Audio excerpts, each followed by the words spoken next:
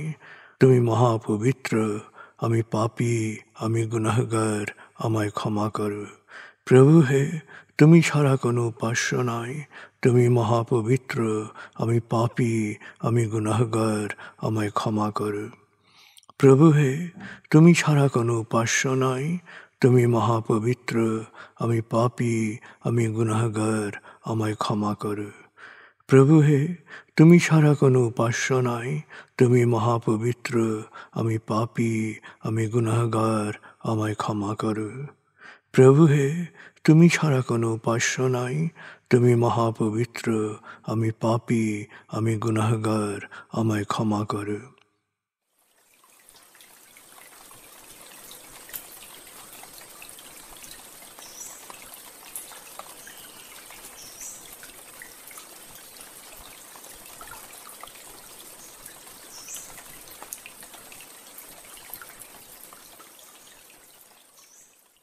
এবার আমরা সূরা তাকবীর এর মর্মবাণীর অংশ বিশেষে ডুবে যাব। তারপর ডুবে যাব আজকের জন্য নির্ধারিত সূরার তেলাওয়াত ও মর্মবাণীতে। 81 সূরা তাকবীর। দয়াময় মেহেরবান আল্লাহর নামে। যখন সূর্য অন্ধকারে ঢেকে যাবে, যখন তারকারাজি নিজেদের আলো হারাবে, যখন পর্বতমালা মরীচিকার ন্যায় উধাও হবে, যখন পূর্ণ গর্ভবতী উটনী পরিত্যক্ত হবে, যখন সকল বন্য পশুকে একত্র করা হবে, যখন সমুদ্রের জলরাশি স্ফীত হবে, যখন দেহে আবার আত্মা সংযুক্ত হবে, যখন জীবন্ত কবর দেয়া শিশুকন্যাকে জিজ্ঞেস করা হবে কি অপরাধে তাকে হত্যা করা হয়েছিল, যখন প্রত্যেকের আমলনামা দেখানো হবে, যখন আকাশের আবরণ সরানো হবে, যখন জাহান্নামের আগুন গনগনে লাল করা হবে, যখন জান্নাতকে দৃশ্যমান করা হবে, সেদিন প্রত্যেকেই জানতে পারবে কি পরিণতির জন্যে সে নিজেকে প্রস্তুত করেছে, বুঝতে পারবে কি করা উচিত ছিল আর কি করা উচিত হয়নি। সাক্ষী আবর্তনশীল নক্ষত্র, কক্ষপথে দৃশ্যমান গ্রহসমূহ যা এক সময় অদৃশ্য হয়, সাক্ষী রাতের অবসান মুহূর্ত এবং প্রভাতের আগমন কাল। নিশ্চয়ই এই কোরআন আরশের সার্বভৌম অধিপতির নিকট উচ্চ মর্যাদা সম্পন্ন সম্মানিত রসুলের মুখ নিঃসৃত, যার কথা অবশ্যই বিশ্বাসযোগ্য ও মানা উচিত।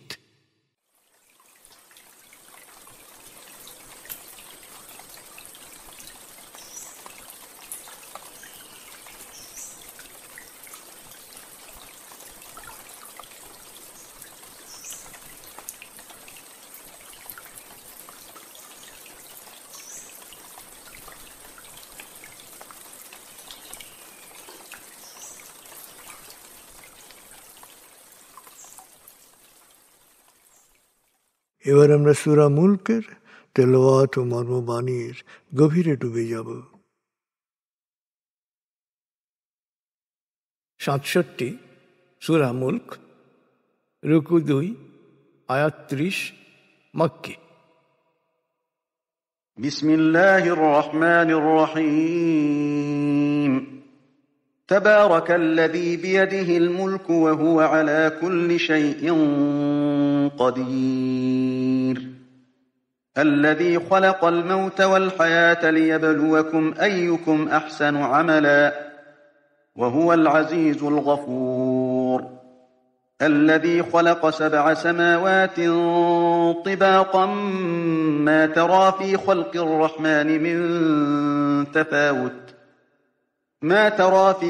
الرحمن من تفاوت فارجع البصر هل ترى من فطور ثم ارجع البصر كرتين ينقلب إليك البصر خاسئا وهو حسير ولقد زينا السماء الدنيا بمصابيح وجعلناها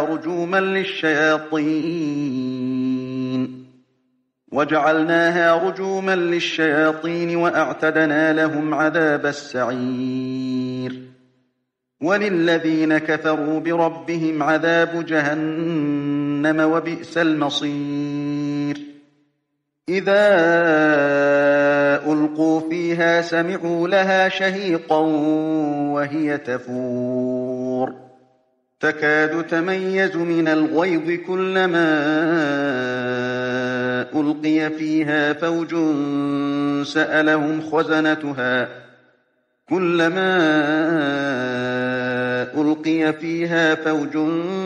سألهم خزنتها ألم يأتكم نذير قالوا بلى قد جاءنا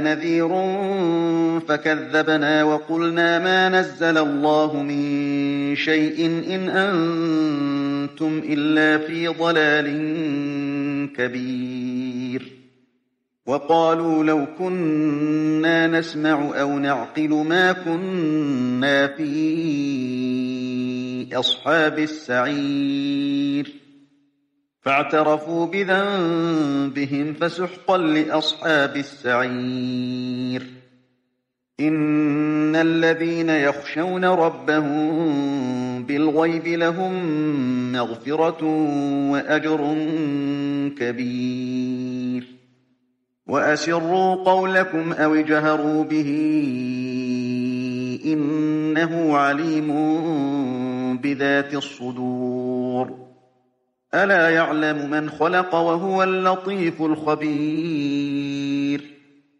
هو الذي جعل لكم الأرض ذلولا فامشوا في مناكبها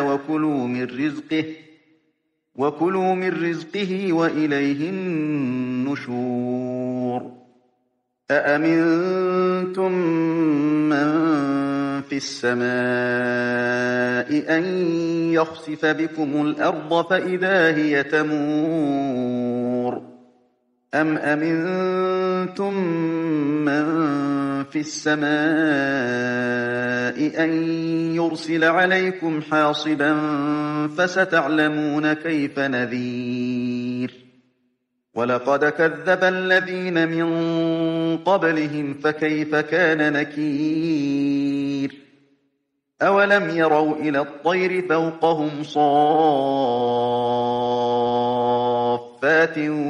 ويقبضن ما يمسكهن إلا الرحمن إنه بكل شيء بصير أمن هذا الذي هو جند لكم ينصركم من دون الرحمن إن الكافرون إلا في غرور أمن هذا الذي يرزقكم إن أمسك رزقه بل لجوا في عتو ونفور أفمن يمشي مكبا على وجهه أهدى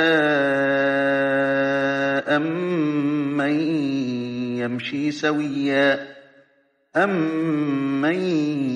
يمشي سويا على صراط مستقيم قل هو الذي أنشأكم وجعل لكم السمع والأبصار والأفئدة قليلا ما تشكرون قل هو الذي ذرأكم في الأرض وإليه تحشرون ويقولون متى هذا الوعد إن كنتم صادقين قل إنما العلم عند الله وإنما أنا نذير مبين فلما رأوه زلفة سيئت وجوه الذين كفروا وقيل هذا الذي كنتم به تدعون قل أرأيتم إن أهلكني الله ومن معي أو رحمنا فمن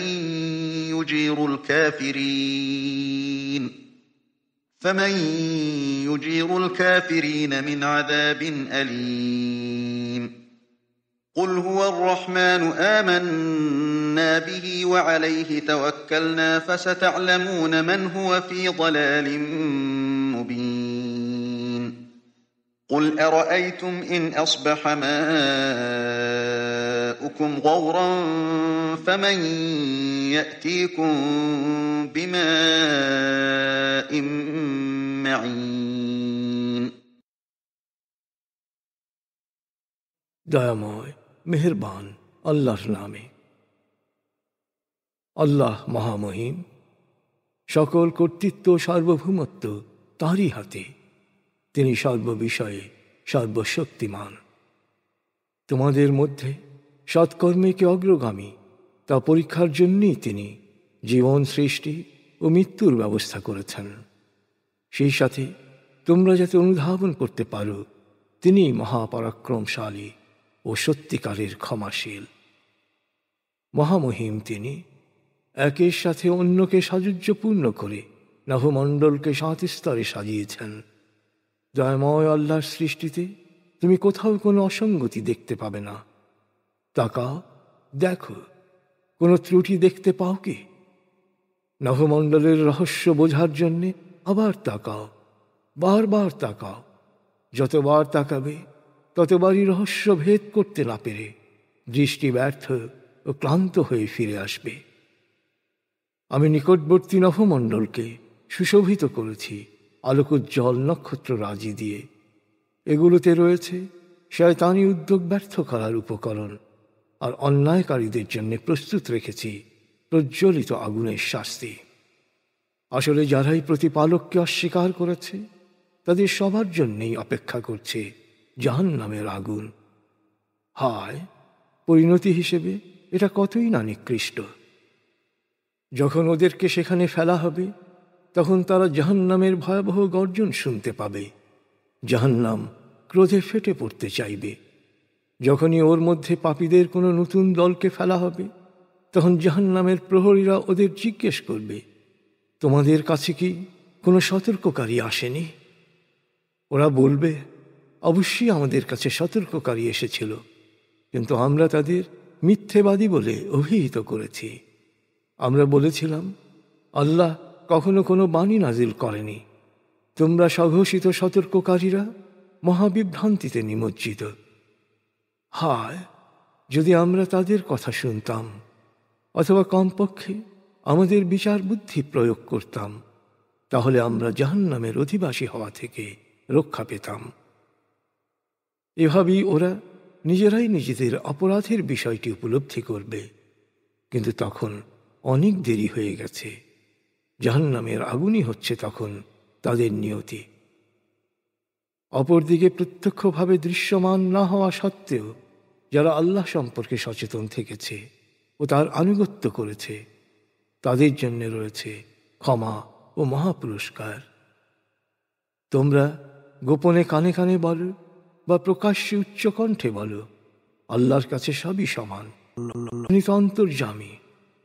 আশ্চর্য, যিনি তোমাকে সৃষ্টি করেছেন তিনি কি তোমার মনের ভেদ জানবেন না? তিনি সূক্ষ্মদর্শী, প্রজ্ঞাময়, সব বিষয়ে অবগত।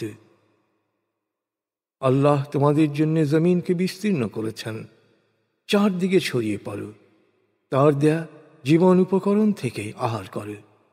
কিন্তু সব সময় মনে রেখো, পুনরুত্থানের পর তার কাছেই ফিরে যেতে হবে। তোমরা কিভাবে নিশ্চিত হলে যে আল্লাহ সহসা ভূমিকম্প সৃষ্টি করে তোমাদের সহ জমিনকে ধসিয়ে দেবেন না? তোমরা কিভাবে নিশ্চিত হলে যে আল্লাহ তোমাদের উপর প্রলয়ঙ্করী কঙ্কর ঝড় বইয়ে দেবেন না? তখন তোমরা জানতে পারবে আমার সতর্কবাণী কত সত্য ছিল। অতীতে যারা পৃথিবীতে বসবাস করে গেছে ওদের অনেকেই আমার সতর্কবাণীকে মিথ্যে মনে করেছিল। ওদের জন্যে আমার শাস্তিও ছিল কঠিন। ওরা কি উড়ন্ত পাখিদের লক্ষ্য করে না? কি চমৎকারভাবে ওরা ডানা মেলে ও ডানা গুটায়। দয়াময় আল্লাহ ওদের উড়ন্ত রাখেন। তিনি সর্ববিষয়ে সম্যক দ্রষ্টা ও সব কিছুর সংরক্ষক। দয়াময় আল্লাহ ছাড়া আর কে তোমাদের বিপদ থেকে রক্ষা করতে পারে? যারা সত্যকে অস্বীকার করেছে তারা আসলে আত্মপ্রবঞ্চনায় নিমজ্জিত। আল্লাহ যদি কারো রিজিক বা জীবন উপকরণ বন্ধ করে দেন, তবে এমন কে আছে যে তোমাদেরকে রিজিক দিতে পারবে? কিন্তু ওরা সত্য অস্বীকারে অটল রয়েছে, আল্লাহর বাণীর অবাধ্যতায় একগুঁয়েমি করেই চলছে। একটু ভেবে দেখো, একজন ঘাড় নিচু করে পা বরাবর মাটিতে চোখ রেখে হাঁটছে, আরেকজন সোজা হয়ে সামনে দৃষ্টি মেলে মুক্ত মনে পথ চলছে। এদের মধ্যে কে সরল পথের সন্ধান পাবে? হে নবী, ওদের বলো, আল্লাহই তোমাদের সৃষ্টি করেছেন। তিনি তোমাদের শ্রবণ ও দৃষ্টিশক্তি দান করেছেন, সেই সাথে দিয়েছেন বিচার বুদ্ধি, অন্তঃকরণ। অথচ তোমাদের শুকরিয়া বা কৃতজ্ঞতার প্রকাশ খুবই কম। বলো, আল্লাহই জমিনে তোমাদের বংশ বিস্তার ঘটিয়েছেন, আবার কিয়ামতে সবাইকে তার নিকট সমবেত করবেন। আর ওরা বলে, তোমরা যদি সত্যবাদী হও তবে আমাদের বলো, প্রতিশ্রুত কিয়ামত কবে হবে? হে নবী, বলো, একমাত্র আল্লাহ এই বিষয়ে জানেন। আমি তো কেবল একজন স্পষ্ট সতর্ককারী। শেষ পর্যন্ত যখন ওরা নির্মম সত্যের মুখোমুখি হবে, তখন সত্য অস্বীকারীদের চেহারা হয়ে যাবে মলিন, বিমর্ষ, আতঙ্কগ্রস্ত। তখন ওদের বলা হবে, এবার দেখো তোমরা যা দেখতে চেয়েছিলে। হে নবী, বলো, তোমরা কি ভেবে দেখেছ আল্লাহ আমাকেও আমার সঙ্গীদেরকে ধ্বংস করতে পারেন বা আমাদের প্রতি দয়াও করতে পারেন? কিন্তু হে সত্য অস্বীকারীরা, পরকালীন কঠিন শাস্তি থেকে তোমাদের রক্ষা করার কেউ আছে কি? বলো, আল্লাহ পরম দয়াময়, আমরা তাঁর উপরই বিশ্বাস রাখি এবং তাঁর উপরই নির্ভর করি। সময় হলেই তোমরা জানতে পারবে কে সুস্পষ্ট বিভ্রান্তিতে নিমজ্জিত। হে নবী, সত্য অস্বীকারীদের জিজ্ঞেস করো, তোমরা ভেবে দেখেছ কি যদি হঠাৎ করে ভূগর্ভে পানির স্তর নেমে গিয়ে তা তোমাদের নাগালের বাইরে চলে যায়, আল্লাহ ছাড়া আর কে তোমাদের জন্যে নতুন করে প্রবহমান পানির ব্যবস্থা করতে পারবে?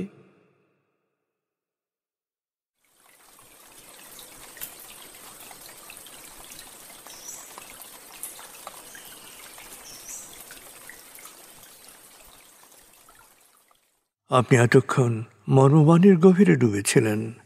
এবার আপনার মনে মর্মবাণীর যে বিষয়গুলো দাগ কেটেছে সেই বিষয়গুলোর ভাবনায় ডুবে যান।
এবার আমরা জিকির ও দোয়ার গভীরে ডুবে যাব।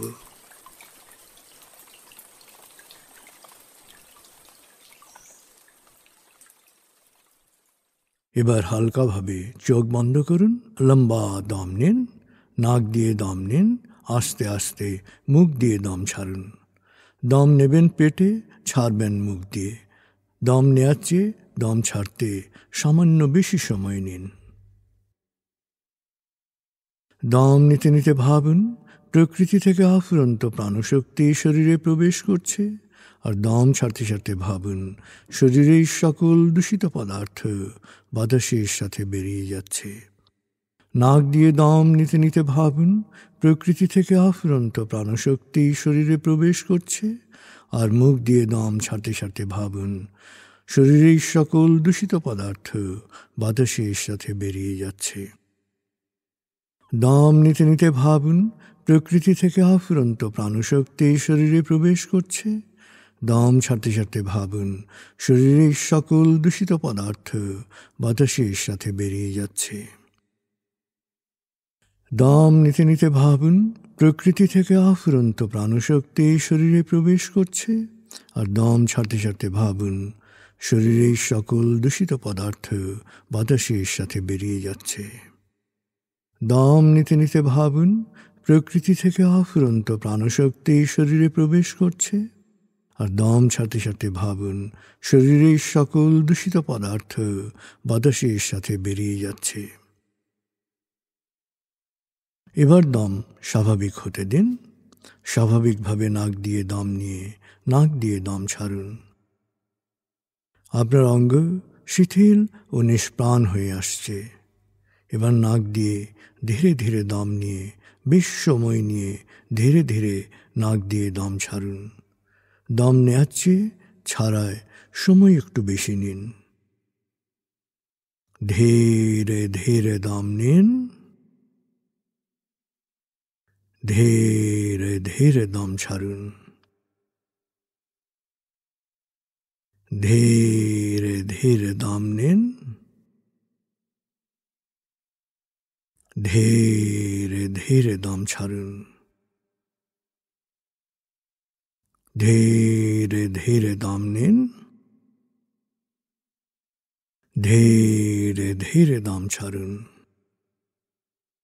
ধীরে ধীরে দম নিন, ধীরে ধীরে দম ছাড়ুন। ধীরে ধীরে দম নিন, ধীরে ধীরে দম ছাড়ুন। এবার দম স্বাভাবিক হতে দিন। আপনি এখন দম খেয়াল করুন। বাতাস নাক দিয়ে ফুসফুসে প্রবেশ করছে, আবার বেরিয়ে আসছে। আপনার পুরো মনোযোগ নাকে দমের প্রবেশ পথে দিন। বাতাস স্বাভাবিক যাওয়া আসা করুক, আপনি শুধু দম খেয়াল করুন।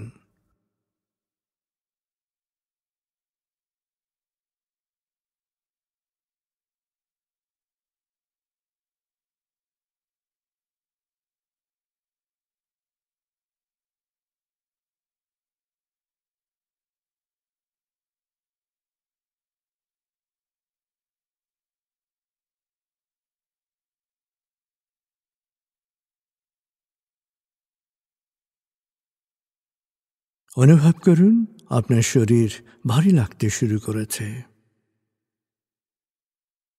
আরাম আরাম আরাম অনুভব করুন শীতলতা স্রোতের মতো, বরফ গলা পানির মতো আপনার মাথা থেকে শরীর বেয়ে নিচের দিকে নেমে যাচ্ছে।